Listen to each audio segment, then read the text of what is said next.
So we were learning about stoichiometry and specifically about limiting reactants. And if we think about making things in the kitchen like pancakes perhaps, I think we understand that there's often one ingredient that limits how much of whatever it is that you're making that you can make. That didn't come out very well. It's very unusual to have the exact amounts of all of the ingredients and not have any left over. And that's the way it is in most chemical reactions as well. And so let's do an example here. Here we have sodium reacting with fluorine to form sodium fluoride. And it says you begin with 4.8 moles of sodium and 2.6 moles of fluorine. What's the limiting reactant and theoretical yield of NaF in moles? So we always read through the problem, and then we pull out the numbers. And for stoichiometry, it's really helpful to use the balanced chemical equation to organize your information. And I'm just going to pause here and fix this slide. That's a little better. Now we've got some space. So we're going to take the numbers and use the balanced chemical equation. So 4.8 moles of sodium. Well, this is sodium, so I'm going to write the amount under the formula for sodium. Units are really important here. And then it says 2.6 moles of fluorine. Well, that's this guy. 2.6 moles. And then the question, what is the limiting reactant and theoretical yield of sodium fluoride? The theoretical yield is what we calculate. That's if everything worked perfectly. In theory, we could make how much? So the question is, how much of this? And it says in moles.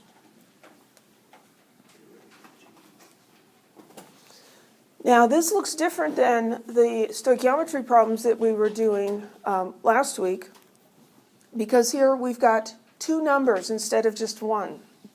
So what do? Well, they're giving us two numbers. We're going to have two equations. That's how we figured out with the pancakes. You look at the first ingredient and you say, well, if I had plenty of everything else, how much product could I make? And then you do a separate calculation starting with the other reactant. If you could use up that because you had plenty of everything else, how much product would you make? So we're going to do two calculations, but they're the same type of calculation. And so it's really more just a little bit tedious than it is really difficult. So I'm just going to do the first one first because I think that makes sense. So 4.8 moles of what? Sodium. We need to keep track of moles of what? And I want to find out how many moles of sodium fluoride I can make, because that's the question. And then I put the units in here so that they cancel out. That's what dimensional analysis does. The mole-to-mole conversion is at the middle of every stoichiometry problem. Sometimes that's all there is. In this problem, that's all there is, moles to moles. Don't think, oh, well, it's got to be four things. Maybe we should do moles to grams to grams to moles. No, that's backwards. It's inside out. It doesn't work. This one is leaving the grams off just to make it a little simpler. So we just have this one conversion. How do we get the numbers for this? From the equation. The balanced chemical equation tells us for every 2 moles of sodium, we make 2 moles of sodium fluoride. So we've got 2 up here and 2 down there. And yeah, those cancel each other out. But let's not worry about that. Let's just write it down and do it, okay? So write it down like that. Now, if you say to yourself, well, if I take 4.8 and multiply by 2 and divide by 2, it's going to come out the same, that's fine. Or get out your calculator and do it. But you end up with 4.8 moles of sodium fluoride. Calculation number 1. Now we're going to take the other reactant and calculate the amount of product that we can make. So 2.6 moles of fluorine. Again, we're trying to find moles of sodium fluoride. This time we're dividing by moles of fluorine because that's what the units tell us to do. Get all the units in place and then look for numbers. Here it's 1 mole of fluorine to 2 moles of sodium fluoride. 2 moles of sodium fluoride, 1 mole of fluorine. And that comes out to 5.2. I did that in my head, so somebody check it on their calculator. Okay.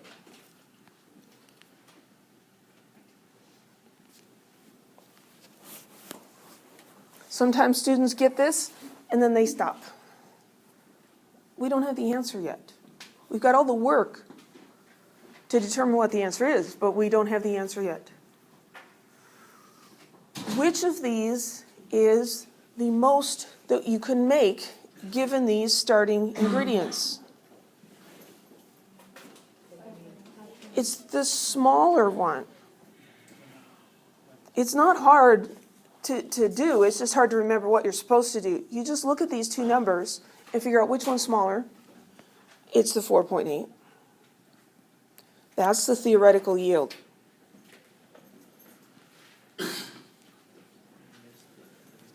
Because as you're going along making sodium fluoride, when you get to 4.8 moles, you run out of sodium. Can you make sodium fluoride without sodium? No, that's like making pancakes without eggs. It's just not going to work. So that's the theoretical yield. How do we figure out which is the limiting reactant? It's the one that makes the theoretical yield. So you identify this is the theoretical yield. Go back and see where did that come from.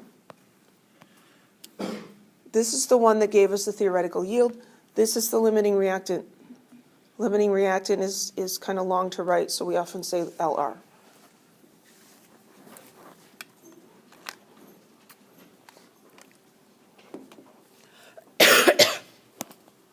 So all my tests are multiple choice, but on worksheets or on labs, there might be written out questions that could be similar to this. You have to identify your answers. You can't just put the two equations and call it good. So this is acceptable in my book for identifying. Put a box or a circle around and say theoretical yield. This is chemistry, it's not English class. I'm not hung up on complete sentences or anything, right? And then over here, this is the one that is the limiting reactant. Any questions?